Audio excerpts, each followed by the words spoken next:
Al-Fatihah. A'udzu billahi minasyaitonir rajim. Bismillahirrahmanirrahim. Alhamdulillahirabbil alamin arrahmanir rahim. Maliki yaumiddin. Iyyaka na'budu wa iyyaka nasta'in. Shiratal mustaqim. Shiratal ladzina an'amta 'alaihim ghairil maghdubi 'alaihim waladdallin. Sila aja biar enggak kesel. Sila. Bersila. Kita lanjutkan untuk session yang kedua. Sekarang pertanyaan besarnya adalah bagaimana belajar nahwu. Ini kalau saya membedakan 3 tahapan belajar nahwu bagaimana, kategorisasi materi ilmu nahwu seperti apa, proses pembelajaran ilmu nahwu seperti apa. Coba sekarang diteruskan. Begitu. Ini kalau saya ilmu itu seperti yang sering saya katakan, jangan sampai memutlakkan. Jadi temuan ilmiah itu sifatnya tetap temuan ilmiah yang itu adalah bukan mutlak. Jadi memungkinkan disanggah, memungkinkan digugat, memungkinkan dikritik oleh ilmuwan yang lain. Tapi kalau saya itu begitu. Pertama itu al-hifdhu. Harus hafalan dulu. Ya, harus hafal. Pokoknya paham tidak paham hafal sudah. Ya. Setelah itu naik tingkat menjadi al-fahmu. Ini biasanya tahun kedua. Kalau di sini biasanya untuk al-fahmu itu diberi beban dan tanggung jawab untuk membina anak junior. Salah satu anunya itu. Jadi kalau dalam konteks pembelajaran di pesantren itu begitu, ada semacam kaidah, kalau seandainya panjenengan kepingin faham, ngajaro. Karena ketika sudah diberi tanggung jawab, itu berarti merasa diberi amanah. Ketika mau mengajar, pasti membuka-buka dan seterusnya. Setelah itu, tadbik. Jadi al-hifdhu, al-fahmu, at-tadbik. Itu tahapannya begitu. Jadi harus hafal. Setiap hari disuruh hafalan terus sudah. Satu hari, 1 kali, 1 jam. Setiap hari, 1 jam. Terus hafalan. Di sini itu pembelajaran kan cuma 3 jam, Ustaz. Formalnya. Ya. Jam setengah 7 itu berarti 18.30 ya. Ini malam ini, Ustaz. Formalnya begitu, Ustaz. Kemudian kalau sampai setengah 6, jam 5.30 ini sampainya. Subuh sampai jam 6.30. Ini 3 jam sebenarnya. Cuman seperti yang sering saya katakan, 3 jam ini ketika kemudian ada lomba, itu kami sering bahkan yang tahun 2019 ya, kita juara umum Kabupaten Jember itu juara umum sini. Ada 3 lomba Fathul Qorib, lomba Mukhtasar Jiddan, lomba Safina. Itu yang Fathul Qorib kita ngena 1-2, yang Mukhtasar Jiddan 1-2 diambil kita juga, yang 3 lembaga yang lain. Kemudian yang Safina kita juara harapan 1, berarti juara 4. Itu kan berarti juara umum kita. Itu kita tidak butuh waktu lama. Anak-anak harus ngerjakan tugas juga. Sekolah-sekolah, apalagi sekarang ini terganggu kita sama daring ini. Karena dia sekolahnya di luar. Ada di MTS negeri, ada di aliyah negeri, ada, dan seterusnya. Cuman konsep kami begitu itu. Ini. Pokoknya sekarang hafalan dulu sudah, dihafalkan sudah. Anak-anak tugasnya hafalan. Ya, salah satu yang kemudian dicoba, Ustaz. Setelah itu baru al-fahmu, at-tadbik. Coba ini. Ya. Ya, ini model pertanyaan mungkin apa yang dimaksud dengan oleh Haikal itu seperti itu. Gitu. Jadi di sini mesti sampelnya yaqra'u Muhammadun al-Qur'ana misalnya. Coba yaqra'u Muhammadun al-Qur'ana dijawab. Yaqra'u itu isim fi'il atau huruf? Fi'il apa itu? Kenapa kok disebut sebagai fi'il mudhari? Apa huruf mudhara'nya di situ? Ya, fungsinya untuk apa? Huruf mudhara'ah itu apa saja? Apa saja itu? Hamzah fungsinya untuk apa? Kalau nun? Kalau ya? Kalau tak? Karena yaqra'u termasuk dalam kategori fi'il mudhari, kira-kira di situ mabni apa mu'rab? Kenapa kok mu'rab?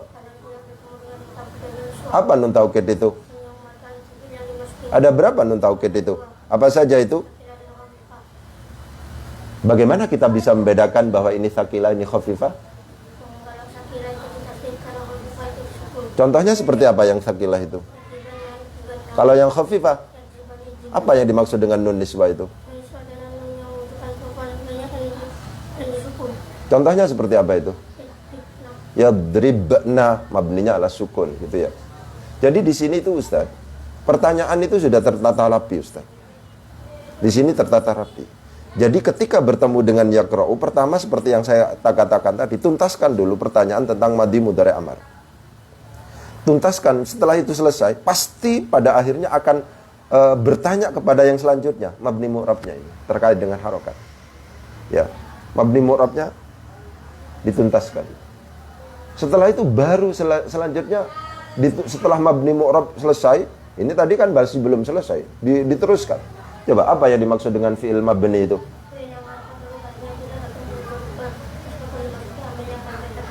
Coba sebutkan, yang termasuk dalam kategori fi'il mabni itu fi'il apa saja itu?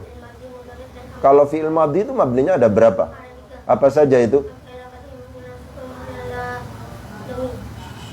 Kapan mabnun alal fathi itu? Kapan mabnun ala sukun itu? Kapan mabnun ala dhammi itu? Apa yang dimaksud dengan waw jamak itu? Contohnya seperti apa itu? Darabu. Apa yang dimaksud dengan dhamir rafa' mutaharrik itu? Bisa masuk pada fi'il apa saja itu? Kalau fi'il madhi contohnya seperti apa itu? Kalau fi'il madhi darabtu. Kalau fi'il mudhari'? Kalau yang fi'il amar? Pokoknya dihafalkan terus Ustaz. Ini kan masih kelas 6 ini ya. Jadi terus saja. Ya hafalkan terus. Sudah, al-hifdhu itu menjadi tahapan yang sangat penting. Pokoknya tugasnya setiap hari hafalan sudah.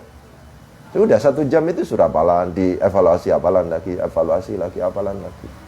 Begitu. Coba sebutkan mabninya fil amar itu ada berapa? Apa saja itu? Kapan mabnun ala sukun itu? Kapan mabnun ala hadfi harfil illati itu?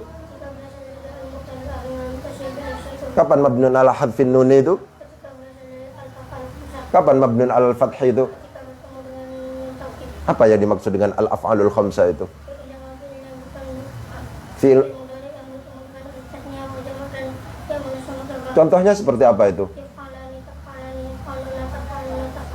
Terus aja dihafalkan Ustaz. Setiap hari tugasnya hafalan sudah. Itu yang saya katakan, kalau menurut ijtihad kami, pertama itu al-hifdz. Ini bisa disangkal oleh jenengan, terserah. Kami tidak memutlakkan, tapi kami sudah punya pengalaman dan kami bisa membuktikan bahwa itu efektif. Kami bisa mencetak juara, Ustaz. Itu nyatanya begitu. Jadi kemarin itu sampai kami di tingkat nasional itu pernah di Jepara itu, pernah itu untuk imritinya juara 2 ya. Untuk mukhtasar jiddannya itu juara harapan berapa begitu. Itu kami pernah mewakili Jawa Timur itu pernah untuk apa namanya? Ya dengan cara begini, Ustaz. Hafalan aja dulu, Ustaz. Udah.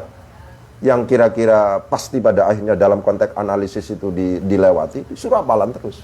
Hafalan terus sudah, Ustaz. Kalau di kami kan hafalannya tidak nyanyi-nyanyi ya. Ini kan hafalan aplikasi, agak serius ini. Tapi kalau seandainya orang cerdas senang, Ustaz. Oleh sebab itu rekomendasi saya diantaranya, bedakan anak cerdas dengan tidak cerdas untuk kelas. Ini kelas unggulan misalnya. Itu sampai akan melesat. Kelas percontohan misalnya. Ya, meskipun nanti ketika misalnya ada tutor sebaya dan seterusnya, itu menjadi tutor juga pada akhirnya. Tapi kalau anak cerdas itu memang luar biasa ketika kemudian diseriusi. Dia senang serius menurut saya. Jadi di sini terkenal pondok hafalan Ustaz di sini. Di sini terkenal pondok hafalan. Itu anunya begitu. Itu. Ya. Jadi setelah kemudian mabni mu'rab itu selesai, sudah selesai dituntaskan, baru saya tanya. Karena yakra'u termasuk dalam kategori fi'il yang mu'rab, pertanyaan selanjutnya biasanya bagaimana? Ketika fi'il itu kategorinya adalah mu'rab, lebih disebabkan karena dia itu adalah fi'il mudhari dan tidak bertemu dengan nun taukid dan nun niswah, maka pikiran kita harus dikembangkan. Ini memungkinkan dibaca rafa, memungkinkan dibaca nasab, memungkinkan dibaca jazm. Tapi kalau mabni sudah selesai. Nggak ada pertanyaan rofa, nasab atau jazm, nggak ada. Pertanyaan rofa, nasab dan jazm untuk fiil, yaitu fiil mudhari yang mu'rab, yaitu yang tidak karena tidak bertemu dengan nun taukid dan nun niswa itu, baru ada pengembangan pertanyaan itu. Jadi ketika fiil amar sudah titik. Nggak ada pertanyaan rofa, nasab, jazm. Ketika fiil madhi nggak ada pertanyaan rofa, nasab, jazm. Ketika fiil mudhari bertemu dengan nun taukid karena mabni alal fathi, tidak ada rofa, nasab, jazm. Ketika kemudian fiil itu mudhari bertemu dengan nun niswah, tidak ada pertanyaan rofa, nasab, jazm. Itu begitu. Dihafalkan aja begitu, terus begitu. Begitu. Karena ini adalah mu'rab, pertanyaan selanjutnya adalah apakah dibaca rofa, nasab atau jazm? Kira-kira yaqra'u itu dibaca rofa, nasab apa jazm itu? Kenapa kok dibaca rofa? Karena litajarrudi an nawasibi wal jawazim. Apa maksudnya litajarrudi an nawasibi wal jawazim itu? Tanda rofaknya dengan menggunakan apa itu? Kenapa kok dengan menggunakan dhammah? Apa yang dimaksud dengan al-fi'lul mudhari'ul ladzi lam yattasil bi akhirih syai'un? Yang dimaksud dengan sesuatu di situ apa? Ini kalau seandainya jenengan demonstrasikan ke orang tuanya, Ustaz. Sampai 1 bulan, 2 bulan, 3 bulan, macam-macam. Itu sudah bangga, Ustaz. Menurut saya. Bisa menjawab itu, ini hafalan Mas Ustaz. Yang kalau seandainya diberi teks, itu belum tentu bisa untuk menganalisis itu. Hafalan dulu. Tapi nyata ini. Ini bukan angka-angka seperti di raport 9, 10. Ini nyata ini. Orang terpaksa harus percaya. Ini nggak bisa, kalau tidak hafal itu nggak bisa. Jadi sistem itu bagaimana diciptakan supaya al-hifdhu itu memang benar-benar konsisten, kuat. Ya, setelah al-hifdhu nanti al-fahmu. Setelah al-fahmu at-tadbiq. Itu semacam itu. Ya, ayo. Furqan. Kalau ini kelas 2 ini, mondok di sini sudah 1 tahun. Ya, itu. Kira-kira yaqra'u di situ termasuk dalam kategori fi'il ma'lum atau fi'il majhul itu, Furqan? Kenapa kok disebut sebagai fi'il ma'lum? Karena cara bacanya tidak ikutkan pada kaidah majhul. Coba sebutkan kaidah majhul itu ada berapa itu? Apa saja itu? Kalau madi mujarrad bagaimana kaidahnya? Kalau madi mazid? Kalau fi'il mudhari? Karena kira-kira yaqra'u itu termasuk dalam kategori maklum atau majhul tadi? Karena maklum konsekuensinya dia membutuhkan apa? Langsung saya tanya fa'il sekarang. Saya bertanya fa'il karena yaqra'u sudah diyakini sebagai fi'il maklum, lebih disebabkan karena cara bacanya tidak diikutkan pada kaidah dhamma awal huwa futiha ma qabla lahir. Karena fi'il mudhari tadi. Gitu. Yaqra'u Muhammadun al-Qur'ana. Muhammadun itu isim fi'il atau huruf itu? Kenapa kok isim? Karena ada ciri-cirinya. Apa ciri-cirinya itu? Coba sebutkan ciri-ciri isim yang lain itu. Karena Muhammadun termasuk dalam kategori isim, maka pertanyaan selanjutnya bagaimana? Ketika itu fi isim, Ustaz, kalau di sini itu wajib ditanyakan karena tidak ada isim yang tidak berkedudukan i'rab. Itu kesimpulan kami sudah. Kalau fi'il ditanya dulu, ini fi'il mabni atau mu'rab, baru ditanya rafa, nasab, jazmnya. Tapi kalau isim, apakah itu mabni, apakah itu mu'rab, itu pasti punya hukum i'rab. Apakah rafa, nasab, atau jar. Itu sudah kerangka fikir kami. Begitu. Jadi misalnya, man rabbuka. Man itu apa? Oh, istifham. Isim ya? Iya. Rafa, nasab, apa jazm? Mesti begitu. Rafa, nasab, apa jar. Itu mesti begitu di sini. Tidak ada isim yang tidak memiliki kedudukan i'rab. Isim itu, ya, cuman nanti tanda i'rabnya yang beda-beda terkait dengan anwa'ul i'rab yang kemudian kita bagi 3, ada yang sifatnya takdiri, ada yang sifatnya lafzi, ada yang sifatnya mahalli tadi itu.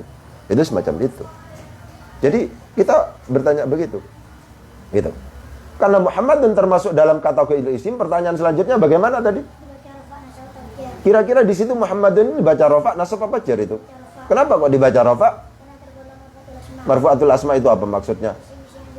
Ada berapa isim-isim yang harus dibaca rafa itu? Apa saja itu? Ya, begitu. Terus dihafalkan. Ini masih kelas 1, Ustaz. Baru 3 bulan atau 4 bulan di sini sekarang. Ini baru 3 kena libur panjang juga. Tapi anak ini punya keinginan atau punya apa? Ketekunan gitu ya. Gitu. Ya, selanjutnya sekarang misalnya. Apa fa'il itu? atau yang disimpulkan dengan fi'il madhi. Contohnya seperti apa itu? Ya Muhammadun. Mana yang jadi fa'il di situ? Muhammadun. Kenapa kok Muhammadun jadi fa'il di situ? Karena isim yang dibaca rafa yang jadi silang fi'il madhi maklum. Mana fi'il mabni maklumnya? Ya A. Kenapa kok ja'a disebut sebagai fi'il mabni maklum? Karena cara bacanya tidak diikutkan pada kaidah majhul. Pertanyaan seperti itu, Ustaz, itu ciri khas pertanyaan al-bidayah, tidak di yang lain itu. Cara mengejarnya. Cara mengejarnya itu terus cara anunya begitu. Terus dikejar terus. Apa yang dimaksud dengan naibul fa'il itu? Isim yang dibaca rafa yang jadi silang fi'il madhi majhul atau yang disimpulkan dengan fi'il madhi majhul. Contohnya seperti apa itu? Duriba Muhammadun. Mana yang jadi naibul fa'il di situ? Muhammadun. Kenapa kok Muhammadun jadi naibul fa'il di situ? Karena isim yang dibaca rafa yang jadi silang fi'il madhi majhul. Mana fi'il mabni majhulnya di situ? Kenapa kok duriba disebut sebagai fi'il mabni majhul? Karena cara bacanya diikutkan pada kaidah majhul. Kaidahnya seperti apa itu? Thumma awwaluhu wa kusira ma. Kenapa kok yang dipilih wa kusira ma qablal akhir? Karena termasuk dalam kategori madhi mujarrad. Hafalan, Ustaz. Al-hifdz. Pokoknya hafalan, Ustaz. Oleh sebab itu kalau panjenengan gak ada waktu 4 jam, 1 jam itu hafalan. Udah hafalan. Di sana juga hafalan ya. Al-Miftah saya nggak ngerti model aplikasinya juga dihafal apa tidak, saya nggak paham gitu. Tapi al-hifdz itu poin menurut saya. Saya tidak memutlakkan metode itu harus seperti kami. Yang tadi saya mutlakkan itu mengajar itu harus sistematis, itu aja kalau bagi kami. Kalau tidak sistematis itu kacau, Ustaz. Ya, seperti di lembaga formal kan kacau itu. Ya. Karena apa? Ya tadi itu. Ya itu nanti yang kedua itu. Itu yang ketiga itu anu. Ya, saya teruskan ini. Itu. Apa yang dimaksud dengan mubtada itu? Isim ma'rifat yang dibaca rafa yang jatuh di awal jumlah. Kalau khabar, Isim yang menjadi mutimul faidah atau penyempurna faidah mubtada. contohnya mubtada khabar seperti apa? Muhammadun qaimun. Mana yang jadi mubtada di situ? Kenapa kok Muhammadun jadi mubtada di situ? Karena isim ma'rifat yang dibaca rafa yang jatuh di awal jumlah. Kok tahu kalau Muhammadun itu isim ma'rifat? Karena termasuk dalam kategori isim ma'rifat. Isim ma'rifat yang mana itu? Yang isim alam. Coba sebutkan yang termasuk dalam kategori isim ma'rifat itu apa saja itu? Isim dhamir, isim isyarah, isim mausul, isim yang ditambah alif lam, isim alam, isim al-mudhaf ila ma'rifat. Apa yang dimaksud dengan isim dhamir itu? Isim dhamir adalah isim menunjukkan kata ganti. Ada berapa itu? Ada dua, Apa saja itu? baris dan mustaqil. Yang baris itu ada berapa? Ada dua, Apa saja itu? munfasil dan mutasil. Yang mumfasil ada berapa? Ada dua, Apa saja itu? marfu dan mansub. Yang marfu contohnya apa? Huwa huma hum ya huma hunna anta antuma antum anti antuma antuna ana nahnu. Kalau yang mansub contohnya seperti apa? Iyyahu iyyahuma iyyahum iyyaha iyyahuma iyyahunna iyyaka iyyakuma iyyakum iyyaki iyyakuma iyyakunna iyyaya iyyana. Itu dihafalkan Ustaz di sini. Hafalkan terus. Ini kalau sudah habis materi hafalan, itu akan berimbas pada fahmu. Pokoknya nggak neko-neko. Setiap hari surah hafalan, dijaga hafalan terus, dijaga hafalan terus. Tanya jawab evaluasi, hafalan lagi begitu. Itu kalau di sini seperti itu, memang akan menjadi problem kalau waktunya kurang. Ustaz, sudah kalau waktunya kurang, ya jangan berbicara yang aneh-aneh gitu ya. Masa 1 minggu cuma 1 kali, itu ya gimana itu? 1 minggu cuma 2 kali pertemuan, nggak bisa. Meskipun profesor dalam bidang bahasa Arab, sulit merekayasa itu. Itu begitu. Sehingga kebijakan kepala sekolah lah yang kemudian menjadi sangat penting. Itu seperti itu. Ya. Jadi isim ma'rifat itu digeruduk habis, Ustaz. Gitu. Apa yang dimaksud dengan isim mausul? Isim yang menunjukkan kata penghubung. Ada berapa itu? Ada dua, Apa saja itu? khos dan mustarak. Yang khos itu ada berapa? Ada dua, Apa saja itu? mudzakkar dan muannats. Yang mudzakkar itu ada berapa? Apa saja itu? Mufrad tasniah jamak. Yang muannas itu ada berapa? Apa saja itu? Mufrad tasniah jamak. Yang mustarak ada berapa? Ada dua, Apa saja itu? yang akil dan ghairu akil. Yang akil contohnya apa? Man, Kalau yang ghairu akil, ma, setiap isim mausul itu butuh apa? sila mausul dan aid. Apa yang dimaksud dengan silatul mausul itu? Jumlah isinya atau jumlah fi'liyah yang jatuh setelah isim mausul. Kalau yang aid itu apa? Isim dhamir baik yang baris atau mustaqir yang tersimpan pada sila mausul dan kembali kepada isim mausul. Yang terdapat pada silatul mausul dan kembali kepada isim mausul. Itu yang saya maksud dengan al-hifdzu, Ustaz. Hafal, hafalan terus, Ustaz. Ya, jadi tahapan belajar bagi kami itu. Al-hifdzu, al-fahmu, at-tadbiq. Ini kalau seandainya ini 1 tahun, ini tahun kedua targetnya al-fahmu, tahun ketiga targetnya at-tadbiq, Itu berarti 3 tahun sudah masuk tatbik, tahun ketiga sudah tatbik. Itu tatbik yang serius, Ustaz. Meskipun di sini sejak ini sudah ada tatbik dengan cara yang sederhana. Ya, jadi pelajarannya simultan. Karena tadi di kami itu pembelajaran dibagi menjadi 3. Ada targetnya nahwu, ada yang targetnya mufradat, ada target tatbik di kami begitu. Seperti itu, karena kita memiliki pandangan membaca kitab itu 3 unsur. Ya kan? Ada unsur qawaid, ada unsur mufradat, ada unsur tatbiknya itu. Jadi itu setiap hari. Meskipun stressingnya untuk tatbik itu yang agak serius di ini. Di yang ketiga ini, tahun ketiga ini. Begitu. Ya. Jadi dihafalkan terus, sudah. Ya. Apa yang dimaksud dengan idhofah itu kan tadi ada al-mudhaf ilal ma'rifah. Susunan yang terdiri dari mudhaf dan mudhaf ilaih. Apa mudhaf itu? Sesuatu yang disandarkan. Kalau mudhaf ilaih? Sesuatu yang disandari. Iya. Syaratnya mudhaf itu apa? Harus dibaca apa? Mudhaf. Syaratnya mudhaf itu apa? Tidak boleh ada al dan tidak boleh ada tanwin. Nah, kalau mudhaf ilaih? Harus dibaca jar. Harus dibaca jar. Itu di al-hifdzu itu begitu di kami. Ya, mungkin tidak jauh beda lah dengan al-miftah untuk al-hifdzunya itu. Cuman kami itu yaitu yang tidak berbasis ketika tidak berbasis nadhom, tidak berbasis lagu dan seterusnya, yaitu tergantung. Kalau kami agak serius itu aja anunya. Di kami itu agak serius anunya. Dari materi yang sederhana menuju materi yang sulit. Ya. Jadi materi itu ini kan Ustaz. Berpikir tentang nahwu itu kan ada 3.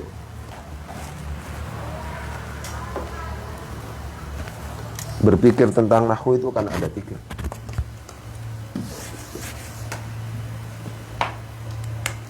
Pertama itu berpikir tentang kalimah, Ustaz. Tentang kata. Ini harus dituntaskan. Setelah orang itu berpikir tentang kata itu sudah bisa, kalimah itu sudah bisa, berpikir tentang i'rab. Rafa, nasab, jar atau jazm. Itu model pikirannya di situ. Ini yang saya katakan dari materi yang sederhana menuju materi yang sulit. Ya. Setelah itu berpikir tentang jumlah. Tapi jumlah yang dimaksud di sini adalah jumlah yang laha mahallun minal i'rab dan la mahalla laha minal i'rab. Memang enggak berat. Saya selalu katakan, itu meskipun berat harus diajarkan. Kenapa? Karena itu muncul ketika kita kemudian membaca tafsir, itu muncul itu. Enggak bisa ditinggal itu. Terlalu sulit misalnya. Loh, istilah itu kalau seandainya ini dipersiapkan untuk bisa membaca kitab-kitab tafsir, kitab-kitab itu mesti dalam penjelasan itu, ini jumlah yang memiliki kedudukan i'rab, ini sebagai hal, misalnya sebagai na'at, sebagai dan seterusnya. Itu muncul dalam kitab-kitab. Oleh sebab itu tidak bisa menurut saya. Oleh sebab itu, bahasan itu sudah muncul di sini, Ustaz. Jumlah yang memiliki kedudukan i'rab, jumlah yang tidak memiliki kedudukan i'rab, meskipun sederhana, itu sudah muncul di sini. Ini padahal tahun pertama harus dituntaskan ini. Segini ini tahun pertama harus dituntaskan. Gitu. Ya. Jadi modelnya seperti itu anunya. Jadi berangkatlah dari materi yang sederhana. Ya, di sini kan ada perbedaan, nggak masalah kan berbeda itu. Ya, misalnya ada yang memiliki pandangan huruf jar itu mudah, bagi saya huruf jar itu justru yang sangat sulit. Ya, kalau seandainya itu. Kalau saya sulit itu. Oleh sebab itu huruf-huruf gitu itu di belakang kalau saya. Ya tergantung. Jadi masing-masing orang memiliki kesan tentang materi tertentu dan itu dibiarkan aja, biar itu merupakan bagian dari pengayaan gitu aja. Sampean saya harapkan nanti membentuk tim teaching itu. Kalau seandainya ada orang yang kemudian memiliki keahlian di bidang ini, itu diajak rembukan, diajak yang serius macam-macam, sebelum kemudian kita ahli, kalau bisa ya mengadopsi dulu. Karena kalau seandainya belum ahli nulis itu kacau. Mana yang penting, mana yang tidak penting, itu nggak ngerti, Sehingga sesuatu yang penting dianggap tidak penting, sesuatu yang tidak penting dianggap penting karena kita tidak memiliki keahlian di bidang itu. Dari pengalaman Ustadz itu, menurut saya. Mengkaji itu, oleh sebab itu kalau saya punya obsesi begini Ustadz, kalau seandainya pondok itu sudah luar biasa kaya, misalnya, luar biasa kaya, dan sudah bisa mensejahterakan Ustadz, itu menurut saya, pesantren itu harus menunjuk satu orang untuk menekuni bidang nahwu sampai ahli di bidangnya, menunjuk satu orang yang ahli di bidang di bidang fikih sampai ahli di bidangnya, harus menunjuk satu orang yang ahli di bidang tafsir sampai ahli di bidangnya itu. Jadi benar-benar tafakuh fiddin itu memang ditangani oleh orang-orang yang ahli. Kenapa? Karena kita setiap harinya hidup di situ, kemudian berpikir, meneliti tentang itu, mengkaji tentang itu, tidak yang lain. Jadi beda antara dokter umum dengan dokter spesialis itu begitu. Kalau umum itu bisa semua tapi sedikit-sedikit. Ya, kalau spesialis itu kan bisa satu tapi mendalam banget gitu. Nah, kita harapkan masing-masing pesantren itu pada akhirnya punya itu. Jadi ketika sudah mendeklarasikan ini tafakuh fiddin, ya memang pengajar tafsir memang ahli di bidang tafsir. Pengajar nahwu memang ahli di bidang nahwu. Pengajar fikih memang ahli di bidang fikih. Pengajar tasawuf memang ahli di bidang penelitiannya, di bidang ini, semuanya di bidang itu. Dan dia tidak sok menjadi orang lain. Karena anugerah itu beda-beda. Mau hibah dari Allah itu beda-beda. Oleh sebab itu, seperti saya, tidak boleh kemudian saya kepingin jadi Gus Baha misalnya. Nggak boleh. Karena beda ini. Anugerah yang diberikan oleh Allah beda. Saya tidak boleh kepingin jadi siapa Adi Hidayat kalau di YouTuber itu ya. Saya tidak boleh kepingin jadi Abdul Somad, ya, UAS. Itu tidak boleh. Ya sudah. Yang diberi keistimewaan atau diberi kecenderungan itu dalam bidang apa itu. Nah, kalau seandainya pesantren itu ada yang memulai begitu, mencoba melakukan kaderisasi yang serius dalam bidang fan ilmu yang menjadi koleksi dalam bidang fikih, tafsir, hadis, macam-macam itu punya ahli semuanya. Nah, disitulah kemudian ini memang pusat ini. Ya, konsepnya sederhana kalau begitu itu Ustaz. Kalau seandainya memungkinkan disejahterakan, ya itu bisa. Sekarang misalnya standarnya profesor Ustaz. Profesor itu gajinya kan ya mungkin antara 15 sampai 20 juta. Bisa nggak kita menyediakan orang yang memang ahli di bidang itu per bulannya 15 sampai 20 juta itu. Sudah, sampean jangan kemana-mana, sampean memperkuat lembaga ini. Sampean setiap hari, setiap bulan saya gaji 15 juta. Ya kalau perusahaannya, kos-kosannya banyak, itu ya saya pikir ya tidak terlalu berat kalau seandainya begitu kan, gitu.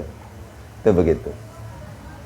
Kemudian dari materi prasyarat menuju materi inti. Ini yang sering saya katakan Ustaz. Kenapa orang itu kok kemudian sulit menangkap? Karena ada lompatan berpikir. Jadi tahapan ini harus dianukan. Lagi-lagi saya ulangi lagi. Sampean mau ngajar apa sampean ini? Saya mau mengajar naat. Naat mat ya, oke. Sudah ngerti isim sifat. Isim fa'il, ngerti itu. Isim maf'ul, sifat musyabbah bismil fa'il, isim tafdil, sighat mubalaghah, isim adat, gitu-gitu itu. Dimana ketika naat itu pasti terbuat dari itu. Ngerti apa enggak?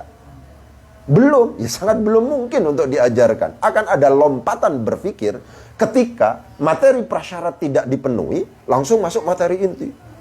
Ini termasuk jawaban kenapa kok kemudian ketika ngajar di lembaga pendidikan formal, itu tidak paham itu. Ngajar tentang na'at man'ut, sudah muncul kurikulum na'at man'ut.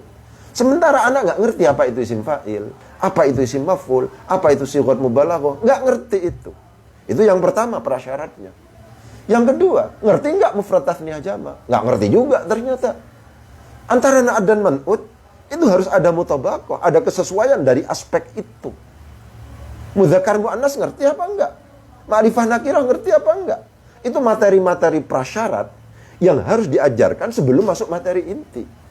Akan ada kemudahan yang cukup luar biasa ketika anak sebelum diajarkan tentang materi inti, pendasarannya sudah selesai. Itu akan ada kemudahan yang cukup luar biasa bagi anak yang seperti itu. Dan pun juga demikian sebaliknya, akan ada kesulitan yang cukup luar biasa yang pada akhirnya yang bersangkutan peserta didik kita menyimpulkan bahwa diri mereka itu adalah bodoh misalnya. Aku ternyata goblok, gak paham-paham. Kenapa? Kan ada lompatan berpikir. Belum landasannya, belum ditata, itu langsung masuk materi inti.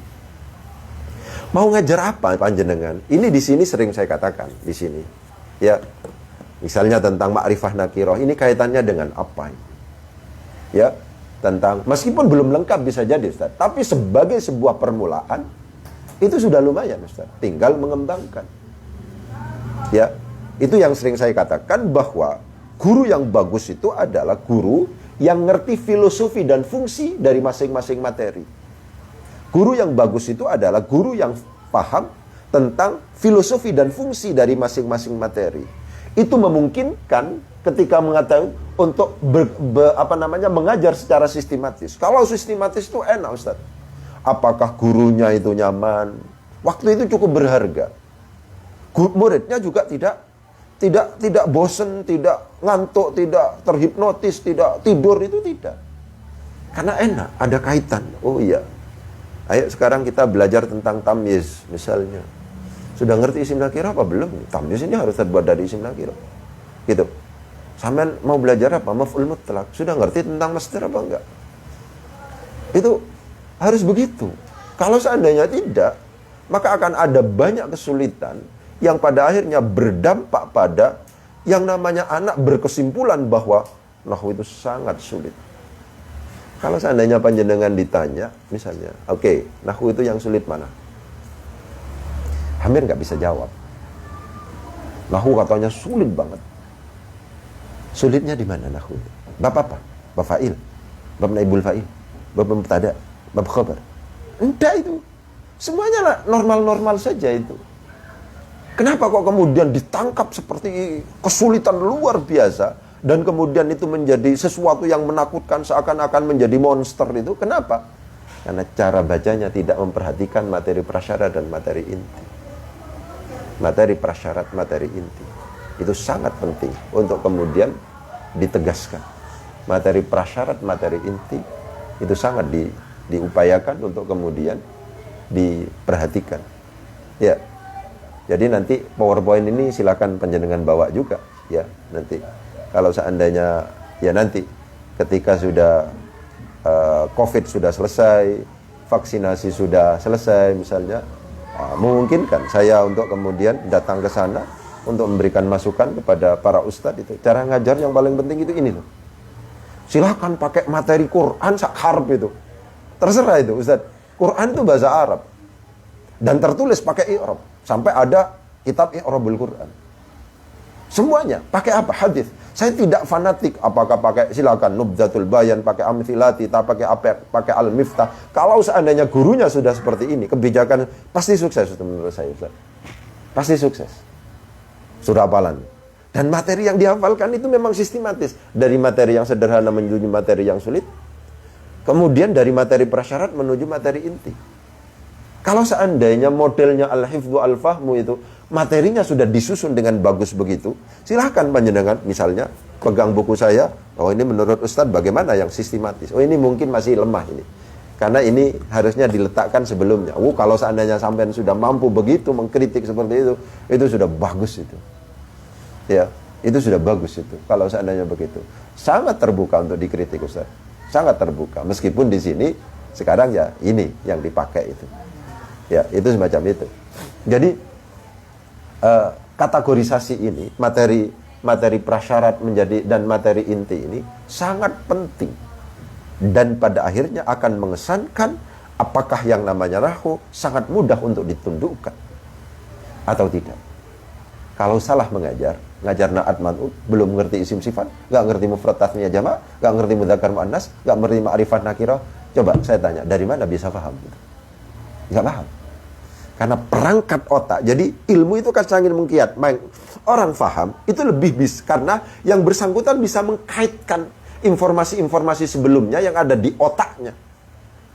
Siapapun, secerdas apapun, ketika tidak ada pengkaitan materi-materi itu untuk bisa membentuk sebuah pemahaman tentang konsep naat man'ut, ya nggak akan paham, Ustaz. Nggak akan paham. Sama seperti saya dijelaskan tentang komputer. Saya nggak ngerti apa ini apa maksudnya? Ini anunya, saya nggak paham. Mengoperasikan ini nggak paham saya. Ya sudah begitu, sama itu. Jadi diupayakan dasar untuk kemudian pengetahuan itu bisa landing misalnya dengan bagus itu, bandaranya macam-macam itu harus dikuatkan itu. Oleh sebab itu saya sangat fanatik ini. Materi prasyarat itu, materi inti bagaimana? Yaitu gambarannya sederhana. Mau ngajar naibul fa'il, ajari dulu dong tentang maklum dan majhul. Mau ngajar apa sampean? Ya, mubtada khabar, ajari dulu dong tentang ma'rifah nakiro, ajari dulu dong tentang mudzakkar muannas. Kenapa mufrad tasniah jamak? Ya ada mutabaqah. Kalau Muhammadun qaimun, kalau Fatimah tu qaimatun. Itu begitu. Itu yang saya maksud dengan bahwa dari materi prasyarat menuju materi inti itu harus ditegaskan. Selanjutnya, ini pengulangan yang tadi. Materi ilmu nahwu yang bersifat dasar dan nyata ada dalam realitas teks Arab secara konsisten harus dihafal dari materi yang pertama sampai yang terakhir. Baru kemudian secara perlahan peserta didik akan dapat memahaminya dan kemudian dapat menerapkannya. Yang nyata, Ustaz. Ya, yang nyata. Gitu. Kalau seandainya misalnya di dalam teks itu kok kemudian ada kata-kata misalnya min husni, ada kenyataannya ada ini. Islamil mar'i tarkuhu ma la ya'nihi. Jadi maf'ul bih katanya ini. Dari apa? Dari tarku. Kok tarku bisa beramal sebagaimana fi'ilnya? Oh iya. Karena persyaratan. Apa persyaratannya? Ketika sebuah masdar itu memungkinkan digantikan dengan posisi masdar mu'awwal, maka dia bisa beramal sebagaimana fi'ilnya. Itu semacam itu. Jadi ini memungkinkan. Karena demikian, ada kenyataan bahwa al-asma al-mabni, al-asma al-amila amal al-fi'li kan kalau kami begini. Kenapa isim itu kok kemudian dianggap al-amilah amal al-fi'li? Logikanya harus dibuat dulu, Ustaz. Yang punya fa'il, yang punya naibul fa'il, yang punya maf'ul bih, itu adalah fi'il. Itu logika dasar. Ketika kemudian ada fa'il, ditanya, ini fa'il dari fi'il yang mana? Ketika ada naibul fa'il, mesti ditanya, ini naibul fa'il dari fi'il yang mana? Ketika ada maf'ul bih, mesti ditanya, ini maf'ul bih dari fi'il yang mana? Karena apa? Karena memang pada dasarnya yang punya fa'il, punya naibul fa'il, punya maf'ul bih, itu adalah fi'il. Dalam perkembangan selanjutnya, ternyata ada isim, punya fa'il. Dalam perkembangan selanjutnya, ternyata ada isim, punya naibul fa'il. Dalam perkembangan selanjutnya, ada isim ini, punya maf'ul bih. Isim-isim inilah yang kemudian disebut dalam bab besar, dalam kaidah ilmu nahwu, al-asma' al-amilah amal al-fi'li. Isim-isim yang beramal sebagaimana pengamalan fi'ilnya. Kenapa? Karena ini isim punya fa'il. Biasanya yang punya fa'il itu fi'il. Ini isim punya fa'il, berarti isim ini beramal sebagaimana fi'ilnya. Ya, ada isim punya fa'il. Ini masalah ini. Kenapa? Karena yang punya fa'il itu biasanya fi'il.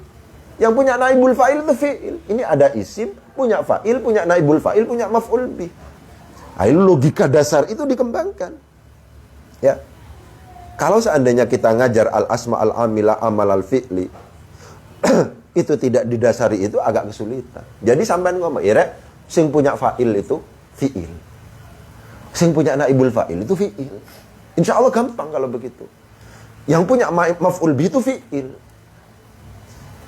Nah, ternyata perkembangan selanjutnya, ya, ada isim ini punya fa'il. Ada isim punya naibul fa'il. Ada isim punya maf'ul bih. Isim ini berarti sama. Ini diperlakukan seperti perlakuan kita kepada fi'il. Itu pendasarnya begitu. Dalam tataran selanjutnya, begitu akhirnya.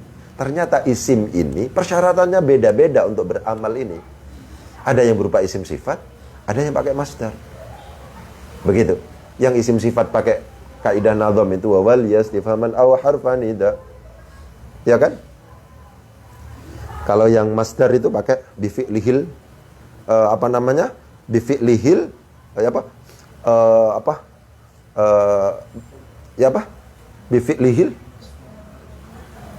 bifi'lihil masdara al-hik fil amal, bifi'lihil masdara al-hik fil amal, ya, mujarradan mudafan au mujarradan au ma'al, in kana fi'lun ma'an au ma yahul mahallahu wal ismi masdarin amal, gitu ya. Bifi'lihil masdara al-hik fil amal, al-hik, ya, al-masdara bifi'lihi fil amal. Itu persyaratannya ternyata beda. Itu begitu. Ternyata persyaratannya beda. Oleh sebab itu kita bedakan.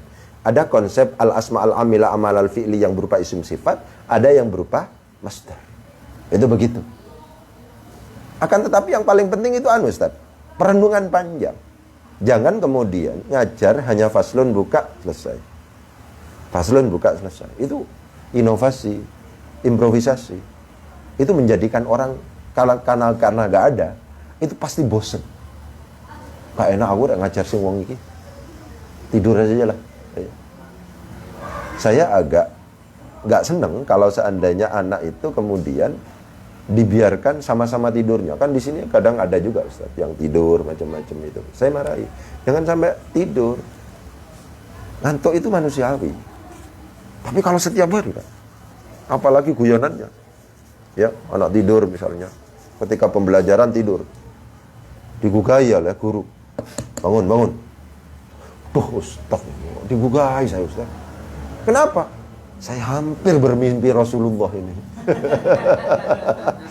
Saya hampir bermimpi Rasulullah. Sudah masuk Masjidil Haram Ustaz saya. Kok digugai burung gara-gara. Itu seperti itu. Ya kan, guyonannya kan begitu. Kalau di sini gugai Ustaz, kalau tidur Ustaz, ayo bangun. Ngantuk itu manusiawi. Tapi ketika pembelajaran harus raup, harus wudu. Barang sing terjaga aja gak paham kadang-kadang, apalagi yang tidur. Oleh sebab itu di sini konsep barokah diletakkan harus setelah bekerja keras itu. Dulu barokah, dulu ya enggak lah kok ngono rek ngono. Itu begitu. Ya. Jadi materi ilmu nahwu yang bersifat dasar dan nyata ada dalam realitas teks Arab. Apa saja Ustaz? Nyata ada. Kita bertemu dengan na'at hakiki, na'at sababi. Kita bertemu dengan idhofah lafdhiyah, idhofah ma'nawiyah. Kita bertemu dengan misalnya mubtada sifat misalnya yang lahu marfu'un sadda masaddal khabar. Ajarkan semua Ustaz. Meskipun itu jarang. Ya, oleh sebab itu di sini akan mubtada ada dua. Ada yang mubtada lahu khabarun, mubtada yang lahu marfu'un sadda masaddal khabar. Masih kecil, iya enggak apa-apa. Apal kan itu. Karena apalan anak kecil itu luar biasa cekat Ustaz. Akan dibawa terus itu. Nanti kalau seandainya terus ditekankan dan seterusnya. Ini butuh konsistensi. Tapi kalau seandainya sistem, tapi seperti tadi saya dengar itu bahwa bahkan yang namanya perubahan kelas itu bisa 1 minggu, itu kan sistem sudah bagus berarti. Tinggal bagaimana upaya rasionalisasi materi tadi itu, rasionalisasi prosesnya. Materi ini sudah tepat apa enggak ini? Ya, itu begitu penting itu. Diteruskan, Nasir. Ya. Dari materi yang sederhana menuju materi yang sulit. Itu yang tadi saya katakan. Materi tentang kalimah harus dituntaskan terlebih dahulu, baru masuk pada materi tentang i'rab dan dilanjutkan pada materi tentang jumlah. Semua materi yang dibutuhkan secara keseluruhan harus dituntaskan ketika nyata ditemukan di dalam teks Arab. Meskipun tingkat kesulitannya cukup tinggi. Ya, konsep tentang al-asma al-amila amal al-fi'li, tentang i'malul masdar, tentang na'at sababi, tentang idhofah lafziyah, tentang jumlah yang memiliki kedudukan i'rab, tentang dan seterusnya. Itu harus tuntas, Ustaz. Jangan diajari yang gampang-gampang saja. Oleh sebab itu, ini seperti yang saya katakan, ini buku ma la budda minhu. Untuk bisa membaca kitab itu, materi ini lumayan sudah. Ini ya, sudah ada al-asma al-amila amal al-fi'li. I'malul masdar ada, na'at hakiki, na'at sababi ada, dan seterusnya. Gitu. Kalau mau diperas lagi, agak kesulitan. Ya. Mau diperas lagi, ini kan diperas menjadi ini. Ini kan ringkasan teori dasar ilmu nahwu. Ini masih diperas lagi menjadi yang di pinggir ini agak sama sedikit. Ya, itu. Ini kan, ini hanya definisi saja ini. Ya, yang di sini itu definisi si mufrad ada dan seterusnya ini. Begitu terus anunya itu. Ya harapannya tidak terlalu sulit anunya. Itu begitu. Diteruskan. Ini. Itu yang tadi saya katakan itu. Dari materi prasyarat menuju materi inti. Ini harus ditekankan, Ustaz. Ketika kemudian yang namanya Ustadz sudah memahami ini, insya Allah beres, Ustaz. Ya, Ustadz kok memahami ini, beres. Sehingga panjenengan sebagai misalnya waka kurikulum, pahamkan dulu tentang materi prasyarat dan materi inti. Pakai buku apa saja sudah selesai. Silakan, mau pakai Al-Miftah lil Ulum, mau pakai misalnya Amthilati, mau pakai Nubdzatul Bayan, mau pakai apa saja. Kalau seandainya seorang guru itu sudah ngerti misalnya tentang materi prasyarat dan materi inti, sebenarnya guru itu sudah mampu mengajarkan dengan baik dengan menggunakan bahan ajar apapun. Dengan menggunakan bahan ajar apapun. Itu begitu. Ya. Jadi ini menjadi sangat penting.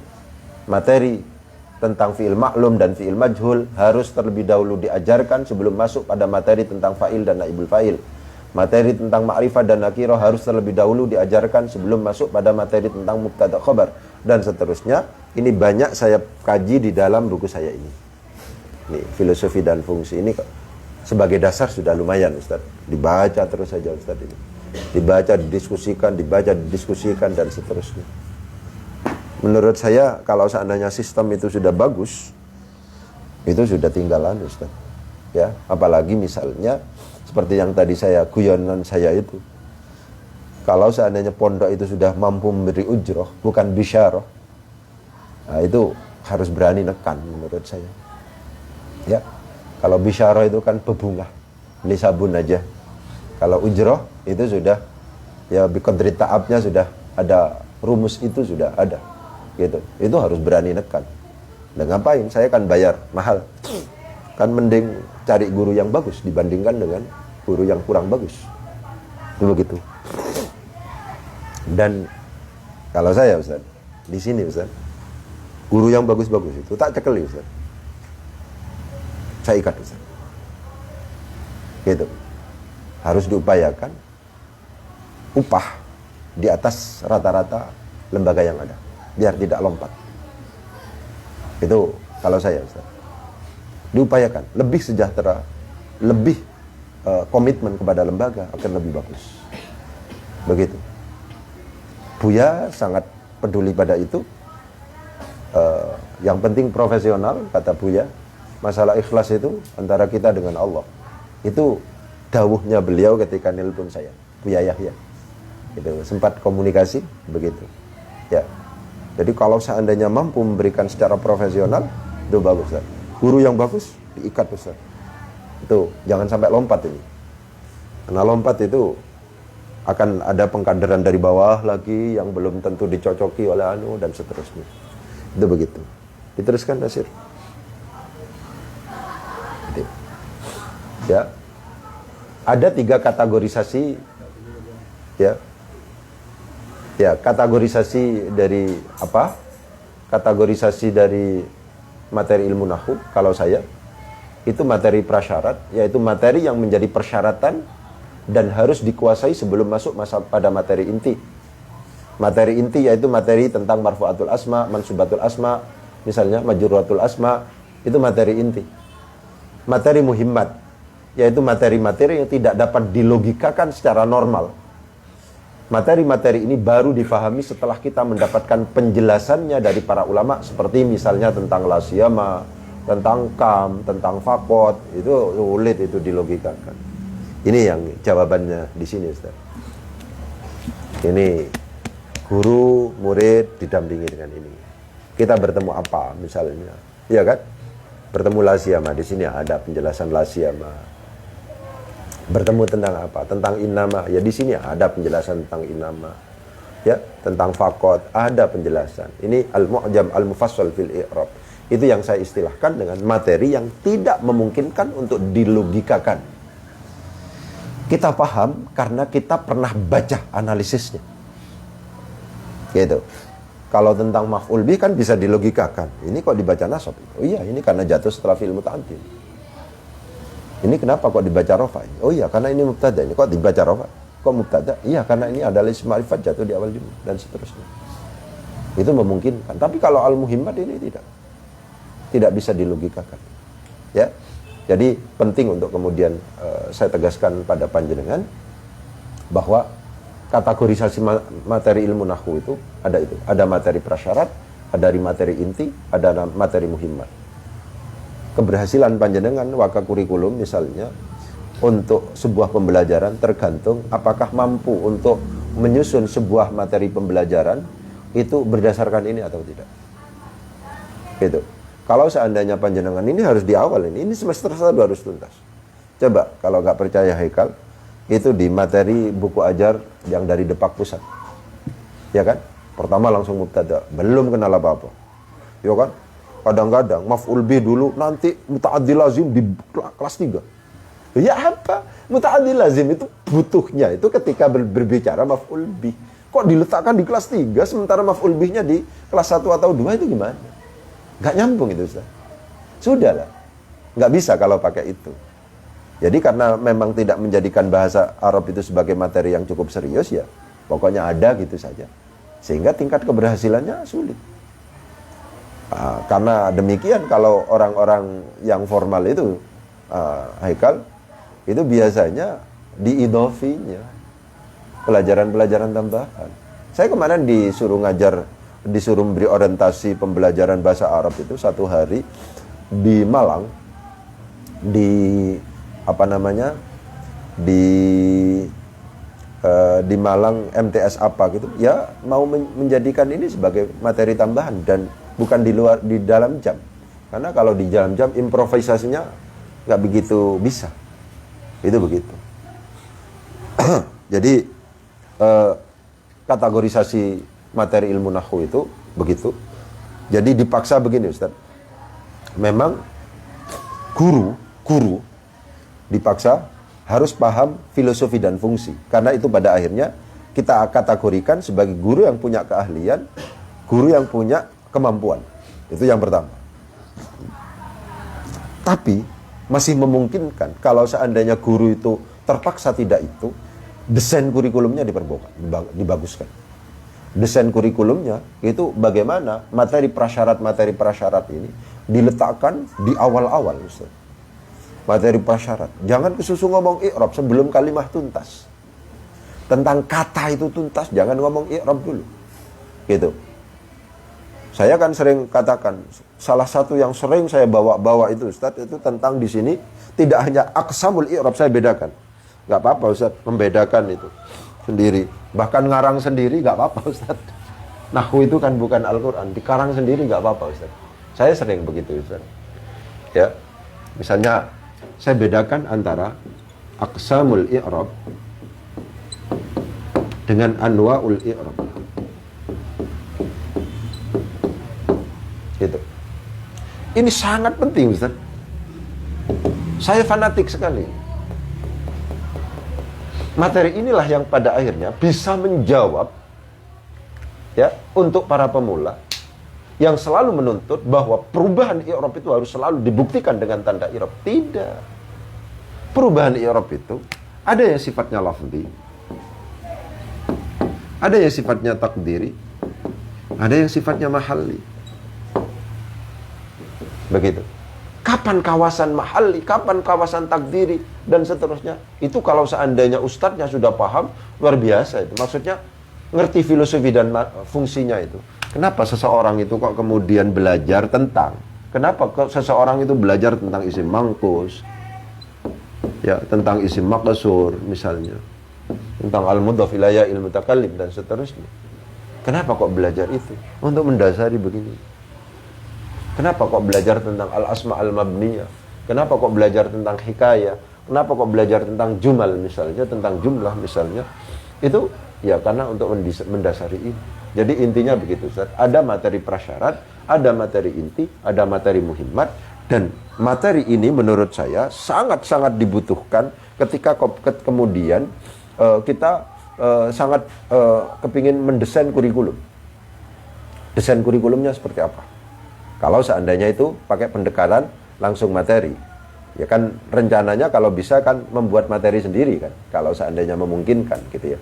Kalau enggak ya pinjam bukunya orang, langsung itu ikut gitu saja. Sekarang kan panjenengan Al-Miftah itu dari jilid 1, jilid 2 mungkin seperti itu anunya begitu. Ya, itu begitu. Lanjutnya. Ya. Proses pembelajaran ilmu nahwu. Proses pembelajaran ilmu nahwu yang memperhatikan tahapan dan kategorisasi sebagaimana di atas disebut sebagai pembelajaran yang sistematis. Itu yang kami tawarkan itu, Ustaz, sebenarnya. Kata kuncinya sistematis itu, Ustaz. Sedangkan proses pembelajaran yang mengabaikan tahapan dan kategorisasi sebagaimana di atas disebut sebagai pembelajaran yang tidak sistematif yang mengancam keberhasilan pembelajaran. Jadi kata kunci kami yang kami tawarkan itu bukan simplifikasi, tapi sistematisasi. Jadi kata kuncinya itu, Ustaz. Ya.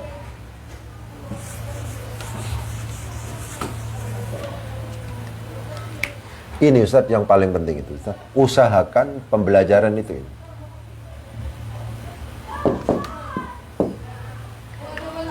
Sistematis itu. Itu diupayakan. Diupayakan. Harus sistematis. Karena kalau seandainya sistematis, maka sangat memungkinkan anak yang agak banyak mengalami kesulitan itu lebih mudah dengan sistematis. Nah, sistematis itu seperti apa? Tahapannya diperhatikan, materinya diperhatikan, dan seterusnya. Jadi al-hifdzu dulu sudah. Dan kalau seandainya sistem sudah jalan, Ustaz, ketika kemudian apalagi memungkinkan bongkar pasang, itu memungkinkan pada akhirnya anak itu bebannya sudah kita ketahui. Karena tingkat kecerdasannya yang berbeda-beda. Jangan dipaksa, Ustaz. Saya selalu katakan di sini begini, Ustaz.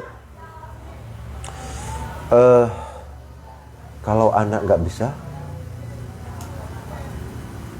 jangan dimarahi ya. Kalau dia sudah serius, kalau nggak bisa harus didoakan. Kecuali karena teledor. Gitu. Kalau teledor baru dimarahi. Kalau nggak bisa, sudah metentang, Ustaz, dimarahi, frustasi dia. Berhenti. Saya berhenti. Begitu langsung. Saya nggak kuat. Itu begitu. Ya. Jadi ketika anak sudah rajin banget, kok kemudian tidak bisa, itu jangan dimarahi. Ya, harus diupayakan untuk kemudian kita hibur, dan porsi masing-masing itu beda antara yang satu dengan yang lain. Ada yang melesat, Ustaz, setengah tahun hatam, ada. Ini. Bahkan kalau yang sudah dewasa, katanya anak Medan itu sudah hatam ya. Ya, bukunya segini ini. Tapi 2-3 bulan, karena setiap hari lingkungan juga seperti yang saya katakan di sini sudah wajib sorokan, ada kewajiban itu sudah berlaku. Mulai nanti malam itu sudah. Jadi sebuah kebijakan itu menyesuaikan dengan situasi dan kondisi.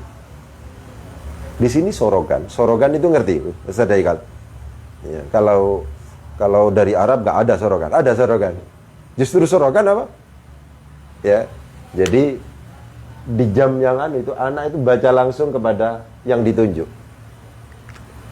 Ya, kalau isyarokan yang murni itu ya nganalisis sendiri, kita dibacakan.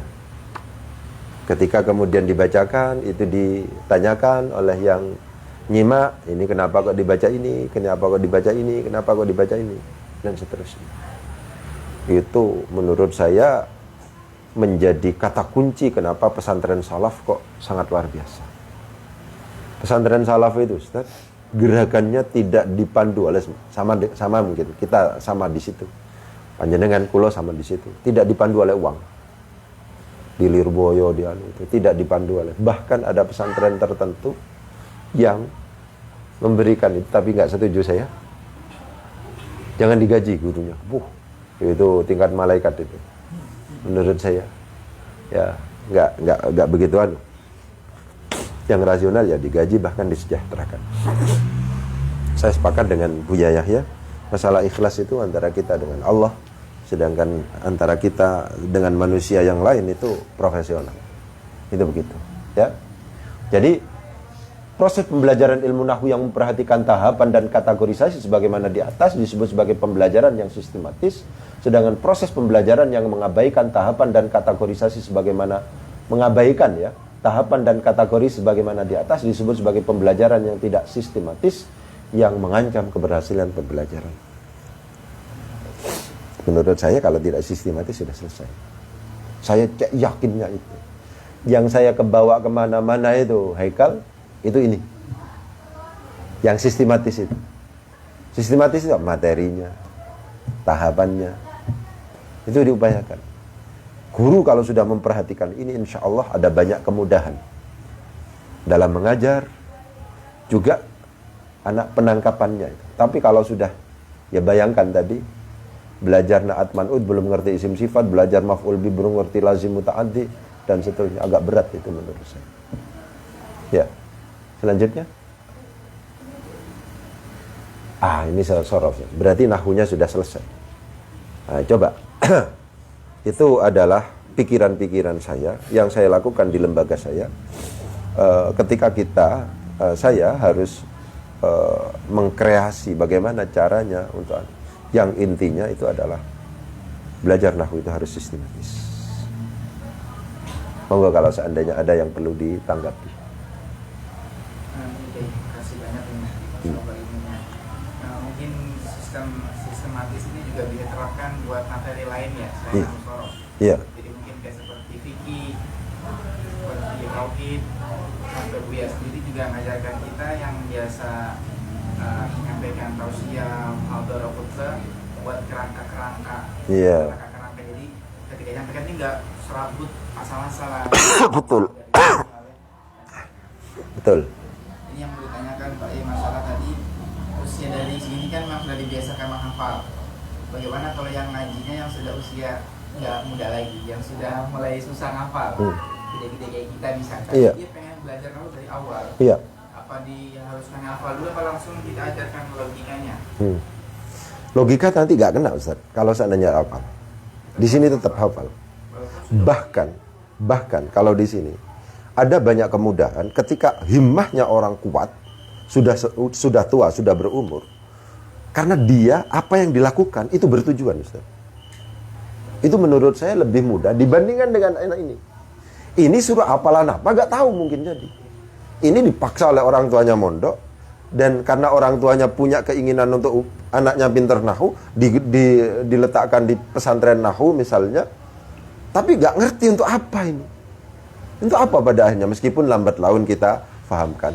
Jadi gerakannya ini, kegiatannya ini, proses hafalannya, ya awalnya mamong, kalau dalam bahasa mamong itu sudah hafalan terus gitu aja. Tapi pada akhirnya ketika hafal baru semangatnya kuat. Itu begitu. Jadi kalau di sini misalnya nggak Ustaz, faham itu menurut saya bertahannya cuma 1, 2, 3 minggu lah. Selesai setelah itu. Untuk tamyiz, nggak ngerti apa definisi tamyiz misalnya. Ya misalnya meskipun tidak plek misalnya, tapi dia bisa melafatkan Ustaz. Tamyiz itu adalah isim yang dibaca nasab yang terbentuk dari isim nakirah misalnya, dan dia menjelaskan benda, bukan keadaan. Kalau menjelaskan keadaan itu hal, kalau benda yang dijelaskan itu tamyiz.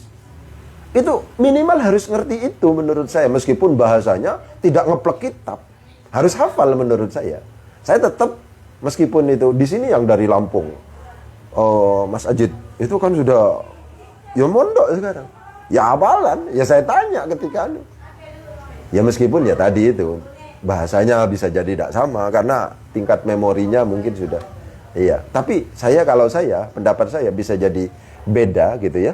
Itu mengharuskan kalau saya.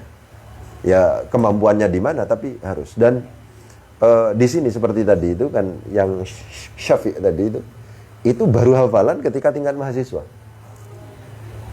Itu baru hafalan tingkat mahasiswa, baru.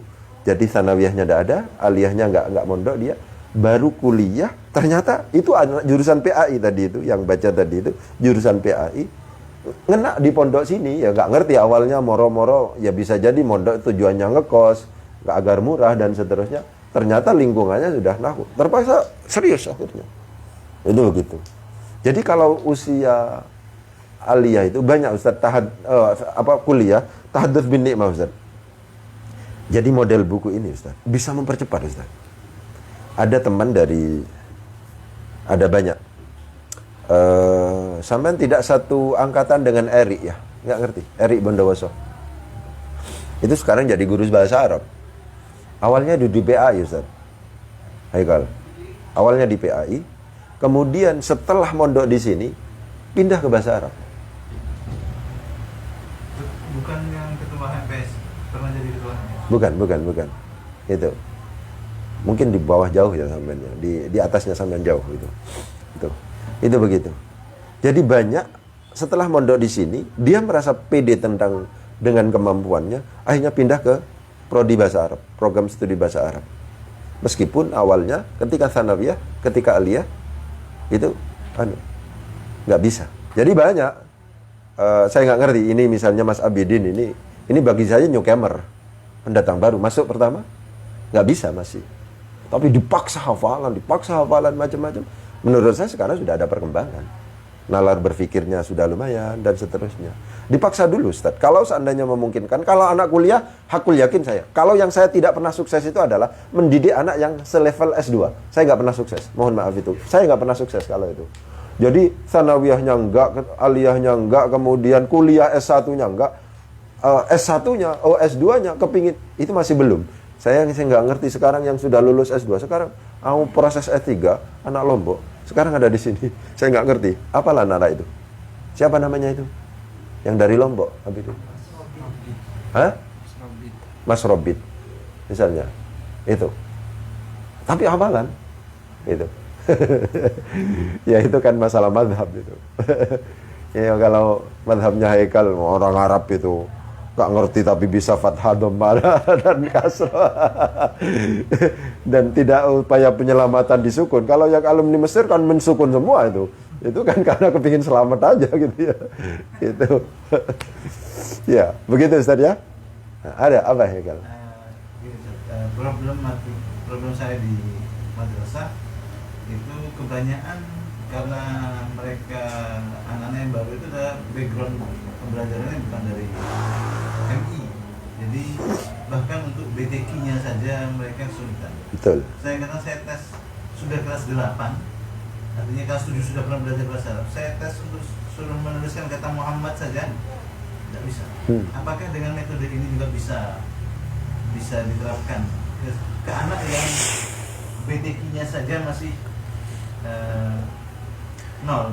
Gini Ustaz ya, memang yang menjadi tanggung jawab itu yang kemudian saya nggak habis pikir tentang lembaga pendidikan formal yang memaksakan kurikulum yang sebenarnya tidak layak untuk diterapkan dalam konteks tertentu masih tetap dipaksakan untuk diterapkan. Bayangkan misalnya orang baca Quran masih belum bisa, itu dipaksa untuk kemudian naik kelas sampai lulus misalnya. Itu kan harusnya ada improvisasi. Disitulah kemudian yang namanya muatan lokal itu dipentingkan. Gitu.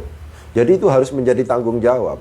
Di sini banyak Ustadz Haikal anak yang nggak bisa ngaji Quran dan seterusnya, ketika punya kecerdasan memungkinkan Qurannya sambil dikuatkan, tapi itu persyaratannya minimal 3 jam. Bisa nggak sampai menyiapkan 3 jam? Kalau di kami, kalau lembaga, oleh sebab itu kan saran saya pada panjenengan itu adalah sampean beli tanah di situ.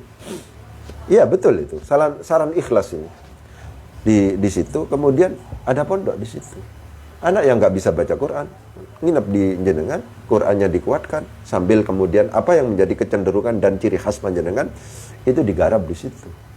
Gitu. Tapi kalau lembaga pendidikan formal sulit, Ustaz. Ketika kemudian 1 minggu itu hanya 1-2 kali tatap muka, itu sudah, jangan ngomong kesuksesan. Barang saya itu mempersyaratkan 3 kali dalam 1 hari. Ini kok seminggu? Itulah yang saya katakan tadi, tidak butuh waktu lama, tapi waktu banyak. Waktu banyak itu terkait dengan frekuensi.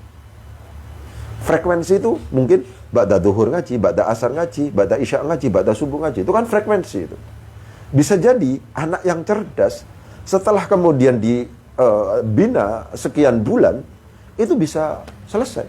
Ini misalnya anak ini termasuk pinter. Ini baru mondok gitu ya. Dapat misalnya 3-4 bulanan itu diganggu daring luar biasa. Di sini kadang-kadang 1 minggu harus pulang macam-macam ya, karena di sini memang tradisinya begitu, ada pondok, ada weekendnya Ustaz. Di sini itu. Di pondok yang pakai weekend itu di sini. Minggu pulang di sini. Tapi di sini pulangnya itu minggu yang katanya dianukan minggu paginya, bukan malam minggunya. Ya, malam minggunya boleh nginep di rumah itu kalau seandainya 1 bulan sekali gitu. Ya, begitu. Lah, yang seperti itu masih memungkinkan untuk kemudian hafal. Gitu. Karena sudah cerdas, Ustaz. Nah, kalau cerdas repot ya, musuh anak cerdas ini repot memang. Ini nggak cerdas, nakal, repot juga itu mau diapakan gitu. Gitu. Ya, jadi kalau saya saran kepada lembaga pendidikan formal, mari kita coba yang pertama tadi yang ada unsur rasional. Itu 4 hal. Itu rasional waktunya, rasional gurunya, rasional materinya. Waktunya harus tepat dong. Berapa yang dibutuhkan. Gurunya harus ngerti dong, harus filosofi dan fungsi dari masing-masing materi, ngerti sistematis macam-macam. Ya materinya harus ditata sedemikian rupa sehingga itu menurut saya 4 kata kunci pembelajaran kitab yang memungkinkan untuk kemudian itu begitu. Ya, ada yang lain kira-kira? Sedikit menambahkan, misalnya kalau bisa dibikin dengan model jadwali, untuk bukunya. Ini karena saya pribadi kalau membaca buku ini terlalu tebal, buka 10 halaman tuh halaman yang pertama sudah lupa. Tapi kalau dibikin dalam seperti sistem jadwali, insya Allah cepat mudah dihafal. Yang sampean maksud itu kan kolom-kolom gini ini kan? Iya. Apa skema-skema? Skema termasuk pertanyaan-pertanyaan itu. Oh, di sini yang itu pakai skema memang Ustadz. Jadi yang terakhir ketika sudah pembahasan mulai awal sampai akhir itu biasanya ada skema. Nah, gini nih, skema meskipun masih belum ekstrim. Nah, yang sampean maksud kan yang ekstrim itu semua disistematisasi atau diskemakan. Iya, terima kasih masukannya. Ya, jadi ada skema tapi tidak ekstrim. Saya pribadi kalau dibikin seperti itu baru ya ini mungkin tahu. Jadi kalau ada ujian saya taruh ini enggak ada gitu. Iya. Ini di setiap akhir. Iya, setiap akhir ada. Setiap akhir ada sebagai rangkuman, setiap akhir ada. Itu. Satu lagi Pak tadi Iya. setiap lembaga harus punya guru yang membidangi 1 bidang. Yang tidak boleh campur biar fokus 1 bidang. Gimana caranya buat mengetahui ini cenderungnya kemana guru ini, atau mungkin ke diri kita sendirilah. Iya. Ya, pertama. Sebenarnya kalau orang cerdas itu, kalau seandainya memang dia punya potensi, diarahkan kemana saja, itu bisa. Misalnya, mau kirim kemana ini? Ke Syria, ke Yaman, dan seterusnya. Sampai belajar fikih di sana. Nanti pulang sini. Nggak usah yang lain. Anak cerdas itu. Sambil belajar tafsir ya. Saya punya azam gitu Ustaz, kalau saya ada rayanya, tapi kaya raya. Kaya raya. Ada Le- 21 kos-kosan, Pak. Hah? Ada 21 kos-kosan ya, Pak. Itu. Iya. Itu kalau seandainya, ya itu Ustaz, tapi rasional Ustaz. Kalau seandainya kemudian misalnya anak yang soleh, sampean jangan belajar yang lain kecuali ilmu hadis. Misalnya. Itu tafaqquh fiddin sungguhan itu Ustaz. Nggak main-main itu. Itu di lembaga perguruan tinggi kita lemah di bidang itu. Saya pernah jadi dekan Ustaz. Saya pernah jadi dekan di Fakultas Usuluddin Adab dan Humaniora. Ya. Di situ itu salah satunya ada fakultas bahasa dan sastra Arab. Tapi tidak ada yang mampu kayak ahli dalam bidang arud, ahli dalam bidang balaghah, ahli berat. Mau diapakan ini? Jadi kita sejak awal mencetak pecundang. Kenapa? Gurunya nggak ahli, dosennya nggak ahli. Gitu. Jadi kalau seandainya kita siap mendirikan perguruan tinggi, itu perangkat bukan hanya formal saja, tapi memang orang-orang ahli itu di bidangnya kita datangkan. Wah, itu luar biasa Ustaz. Itu akan, menurut saya akan menjadi semacam apa ya? Ya benar-benar memang menjadi catatan sejarah besok ini. Ini serius banget ini. Itu begitu. Kalau pikiran saya begitu Ustaz. Ini ahli bidang kata balaghah, sudah. Sampai di sini ya. Ini ada tanah, rumah. Saya sediakan mobil sebenarnya. Kan enak itu begitu. Kalau sekarang pekerjaan sulit. Sudah. Sampai 1 bulan saya gaji 10 juta. Gitu. Apalagi ditambah mau beristri 2 boleh di sini. Ngomong sama Haikal. Haikal itu dulu banyak anunya ini. Banyak apa namanya yang pengagumnya. Entah. Satu kelas apa dapat siapa sampean? Oh, oh saudara gitu ya. Sama-sama orang Arab juga ya. Iya. Kok ada orang Arab jadi pegawai negeri? Aneh juga. Oh banyak, San. Iya tah? Oh Pak Rafid Pakistan ya? Rafid Abbas. Ya. Arab jarang, tapi saya jarang nemu. Ustaz Faisal. Oh iya, Faisal Nasr. Faisal Nasr, iya. Betul. Betul. Ada yang lain? Ini Pak Yai. Tadi kan kita di sesi pertama bicara soal rumus-rumus kayak yakin, tawi dan seterusnya, Pak. Iya. Sedangkan di pondok kami itu kan prosesi yang pakai bahasa Indonesia hanya 1 tahun, Pak Yai. Jadi di masa nahwu itu boleh bahasa Indonesia. Nanti kalau sudah masa yang bahasa Arab itu sampai seterusnya nggak boleh bahasa Indonesia lagi, Pak Yai. Iya, nggak masalah. Arab semua gitu. Jadi nggak bisa diterapkan itu kayaknya berat, atau mungkin diterapkan setahun. Iya, itu bagi saya Ustaz. Setahun itu kalau seandainya dipertentang ya Ustaz. Kalau saya menganggap, ya ini ya, itu akan ada indera keenam. Pengakuan Bu Yayahnya sendiri Ustaz kemarin. Anak-anak yang pintar kita, ketika di luar negeri, itu mudah. Penyesuaiannya, ya sampean punya pengalaman lah. Itu katanya begitu. Penyesuaiannya tidak terlalu lama. Kalau kuat di bidang kita, biasanya pesantren-pesantren salaf itu, pesantren-pesantren salaf, kalau pintar di sini, di sana itu mungkin tahun pertama itu beletotan ya, saya nggak ngerti. Tapi sudah menginjak tahun kedua macam-macam itu sudah katanya begitu. Termasuk ceritanya Kusius macam-macam. Bahkan di sana bisa menjadi tutor untuk dari pesantren-pesantren modern, katanya begitu. Ceritanya itu begitu. Saya nggak ngerti apa benar apa enggak. Itu sampean yang punya pengalaman luar negeri. Tapi itu sempat terungkap oleh Buya kemarin. Jadi orang Arab sendiri, Pak Yai, orang sendiri kalau belajar usul fikih, belajar nahwu, itu kayak kita orang Indonesia. Ya itu. Itu. Ya itu masuk orang Arab ya. Gitu. Ini Arab yang lingkungannya Jawa. Sehingga untuk memfathah, mendomah harus ngerti nahwunya dulu. Gitu. Ya. Jadi kata kuncinya kalau belajar nahwu ini Ustaz. Jangan dilupakan ini. Guru yang baik itu guru yang ini, Ustaz. Sudahlah, sampean pakai Al-Miftah silahkan. Tapi guru yang mengoperasikan kitab Al-Miftah itu harus sistematis. Ya. Jadi dituntut guru itu jangan berhenti membaca. Ya. Saya itu banyak Ustadz yang mendapatkan kesadaran baru gara-gara membaca. Saya awalnya nggak begitu peduli pada al-mausul, nggak peduli, mausul harfi, nggak begitu peduli saya.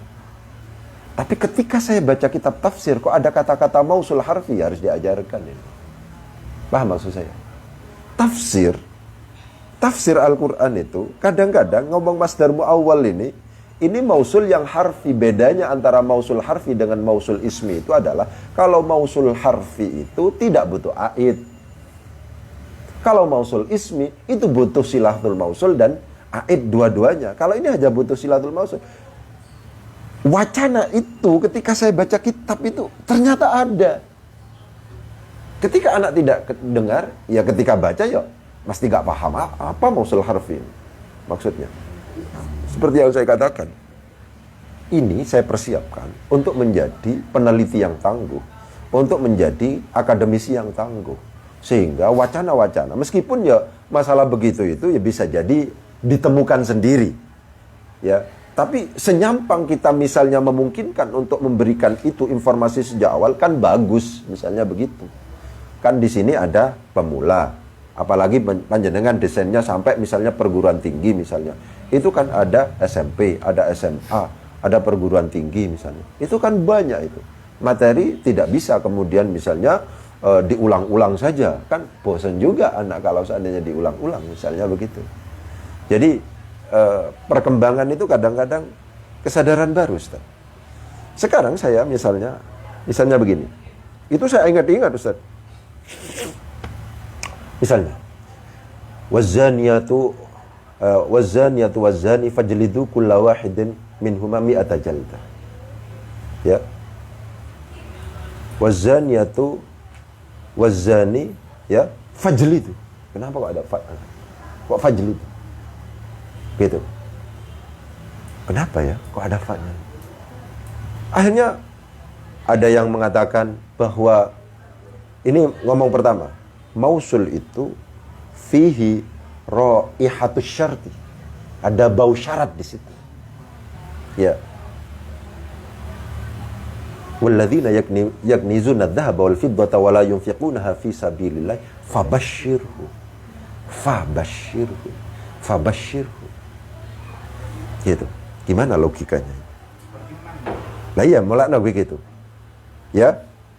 Bagaimana kita mengetahui bahwa ini ada raihatus syarti dalam ungkatan mausul itu yanzilu atau tanzilu manzilatas syarti. Tapi dalam konteks apa? Itu kesadaran baru sehingga seperti al-mausul itu menjadi penting untuk kemudian az-zani atau waz-zani.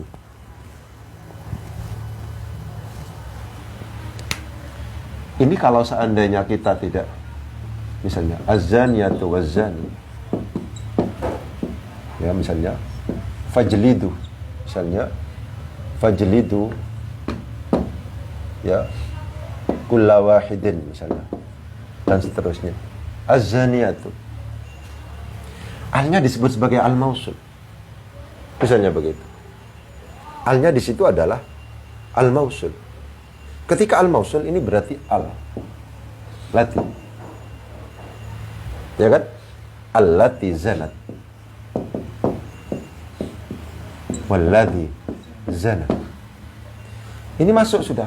Kenapa penting yang namanya al? Ya kan? Itu dianggap sebagai penting kajian al-mausul.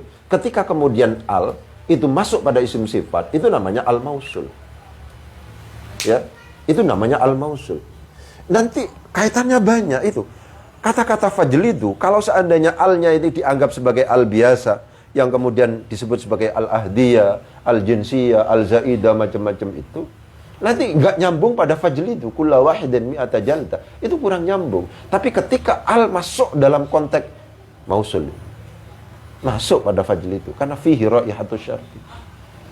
Ini entah penting dibahas atau tidak. Tapi kalau dalam konteks kajian nahwu menjadi sangat penting untuk kemudian dibahas. Ya, ya itu Ustaz. Saya kalau orang itu nahwunya kuat, menurut saya memungkinkan untuk baca yang lain itu memungkinkan, gitu aja. Baca fikih, baca usul fikih, baca macam-macam itu memungkinkan. Basisnya harus kuat di nahwunya. Pokoknya kemudian melakukan totalitas ya paham dia. Begitu. Ya. Jadi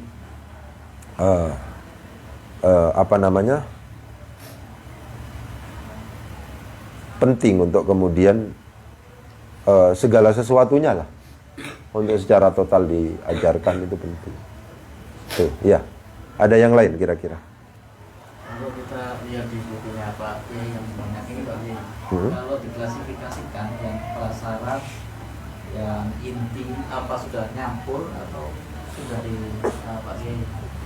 Kalau seandainya sampai ini ada yang di blog itu menjadi agak penting untuk informasi. Ketika masuk pertama ada blog yang di blog itu. Ya di blog itu. Ini menjadi petunjuk, minimal petunjuk bagi panjenengan untuk kemudian lagi-lagi harus saya katakan ini bisa jadi sebagai pintu masuk yang bisa jadi ketika panjenengan juga ada tim inti yang luar biasa itu bisa beda, itu tidak masalah, gitu kan? Itu semacam itu. Yang penting kalau kita kepingin bagus itu ya harus ini materi prasyarat, materi inti dan seterusnya. Jadi nanti komparasinya ke sini Ustaz, di sini dipelajari, akhirnya panjenengan bisa mengklasifikasikan itu. Tapi klasifikasi secara ekstrim yang panjenengan maksud itu nggak saya tulis, masih belum. Klasifikasi secara ekstrim bahwa ketika ngajar ini itu nanti mungkin, maka kita harus belajar logikanya seperti ini.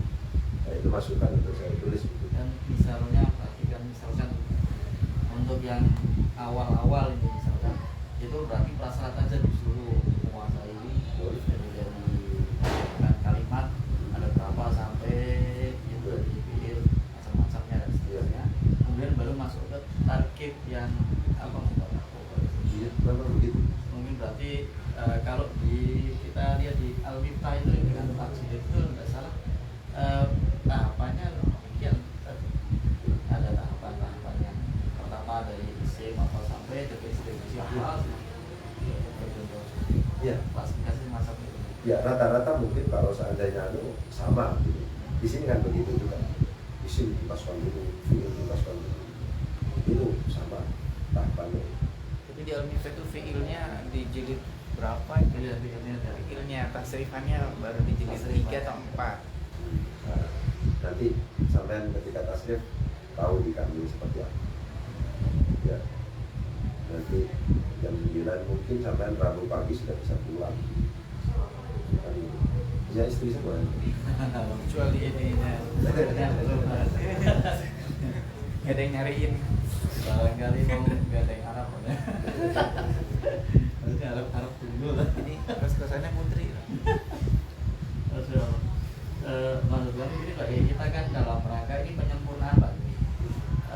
Seperti Buya sendiri pengen Al-Miftah itu dengan metode yang menghafalnya ajib itu, maksudnya anak-anak itu cepat hafal. Kemudian kata beliau ini tinggal masuk ke sesi pemahaman untuk Pak itu yang mungkin dari dia ingin diberi contoh lebih banyak dari yang ada di situ. Karena yang ada di situ kan kategori yang agak berat. Ini dikasih contoh yang sehari-hari yang lebih banyak, yang malah bisa nggak menurut mungkin ada tamrin yang panjang gitu sehingga sambil itu masuk ke ranah itu masuk ke pemahaman itu. Kalau boleh kita ini mungkin barangkali Pak Kiai ada coret-coretan untuk yang seperti ini butuh sekian jam maksudnya pertemuan ini sehingga nanti kita baginya mudah Pak Kiai. Karena kan kalau kita istilah sendiri nih kalau mungkin yang ngajar mungkin tahu yang sudah ngajar itu bisa ditandai bahwa materi ini butuh sekian pertemuan akan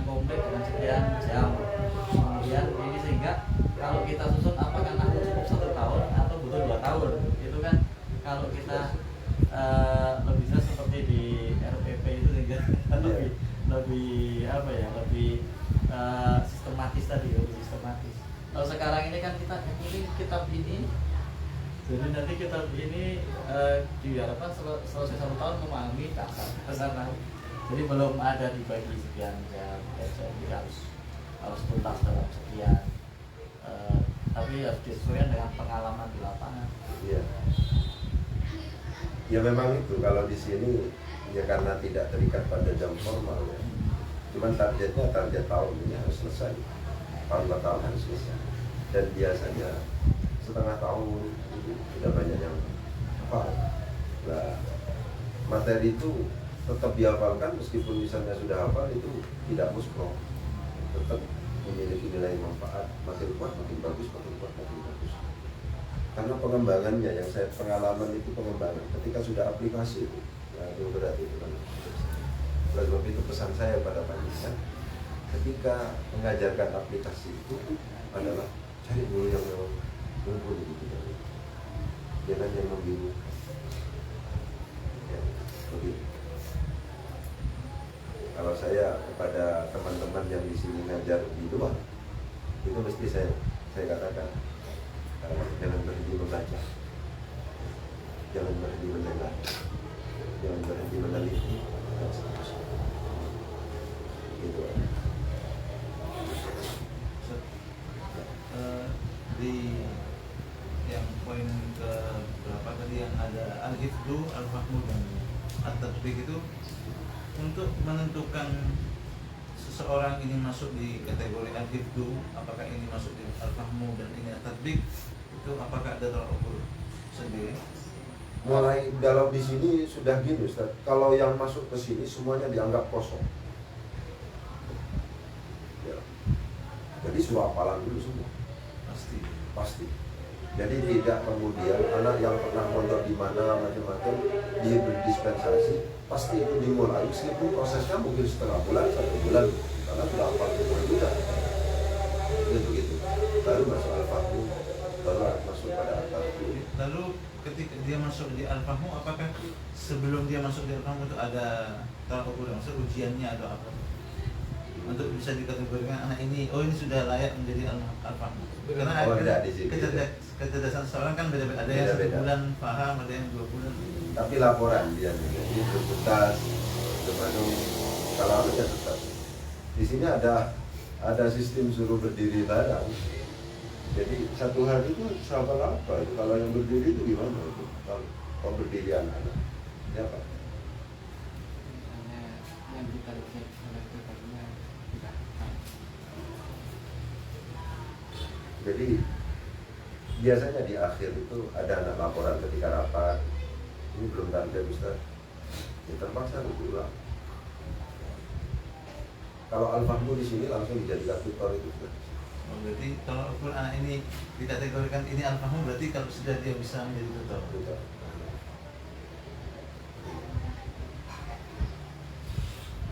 Ya memang kan Ustaz, di sini ya agak alamiah, tidak sampai itu kalau seandainya disusun secara bagus gitu apa menjadi lebih bagus atau justru ruwet kita nggak tahu ya.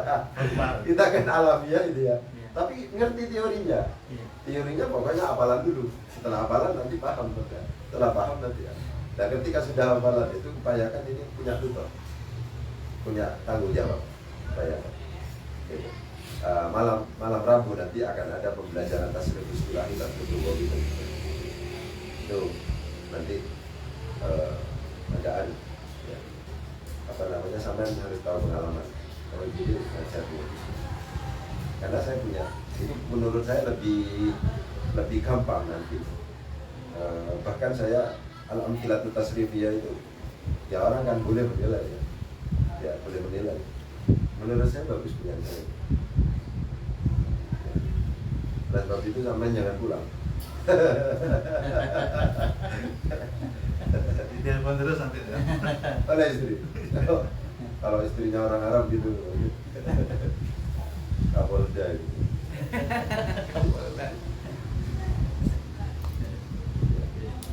Ya, ada lagi kira-kira? Kamu? Ya.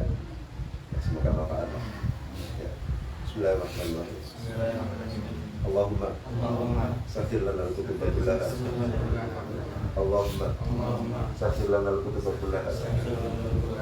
Allahumma sakhir lana al-kutuba kullaha.